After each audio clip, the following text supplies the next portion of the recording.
இன்றைக்கி நம்ம சொரக்காய் வச்சு கூட்டு எப்படி செய்கிறதுன்னு பார்க்க போகிறோம். இந்த டிஷ்ஷை செய்ய தேவையான பொருட்கள் என்னென்னு பார்த்துடலாம். ஒரு மீடியம் சைஸ் சொரக்காய் 1 வேணும், பச்சை மிளகாய் 2, கொத்தமல்லி தழை தேவையான அளவு, சீரகம் தேவையான அளவு, கடுகு, பெருங்காயத்தூள், மிளகாய்த்தூள் 1 டீஸ்பூன், தேவையான அளவு மஞ்சள் தூள், கரம் மசாலா தேவையான அளவு எண்ணெய், கடலை மாவு 3/4 கப். இப்போ நம்ம ஒரு பேன் எடுத்து 2 டீஸ்பூன் கடுகு சேர்த்துக்கலாம். சீரகம் தேவையான அளவு,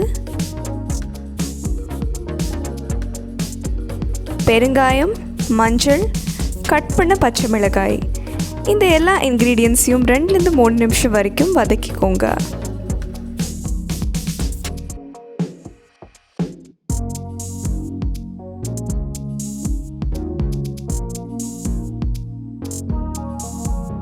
மிளகாய்த்தூள் 1 டீஸ்பூன்,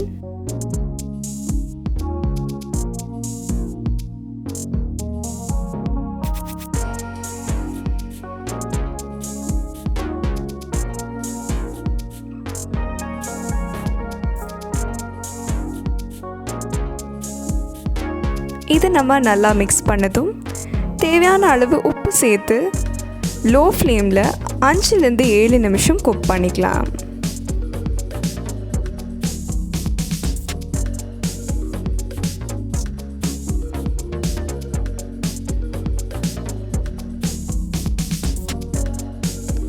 இது நல்லா கிளறி விட்டுக்கோங்க. இன்னொரு 2 நிமிஷம் குக் ஆகிக்கட்டும். இப்போ இதில் தேவையான அளவு கொத்தமல்லி பவுடர், கொத்தமல்லி தழை,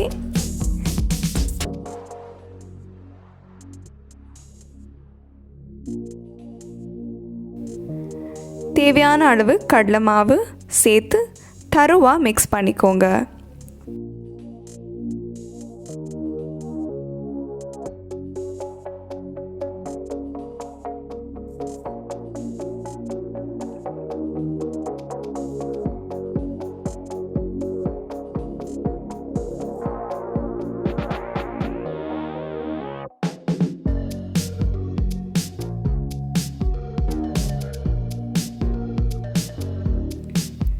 இப்போது இந்த எல்லாத்தையுமே ஒட்டுக்கா வதக்கி 2 நிமிஷம் வரைக்கும் லோ ஃப்ளேமில் குக் ஆகட்டும்.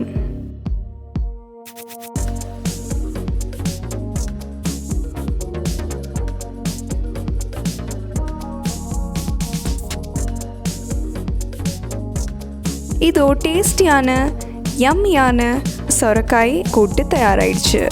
இதை நீங்கள் சப்பாத்திக்கு வச்சு சாப்பிடலாம், இல்லை தோசை இட்லிக்கு கூட வச்சு சாப்பிடலாம், இல்லை மதியானம் நீங்கள் லஞ்சுக்கு சாம்பார் கூட சைடில் கூட்டாகவும் வச்சு சாப்பிடலாம்.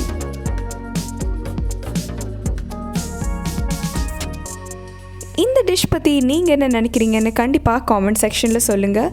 இதே மாதிரி ஏதாவது ரெசிபி உங்களுக்கு தெரிஞ்சதுன்னா அதை கண்டிப்பாக நீங்கள் காமெண்ட் செக்ஷனில் ஷேர் பண்ணலாம்.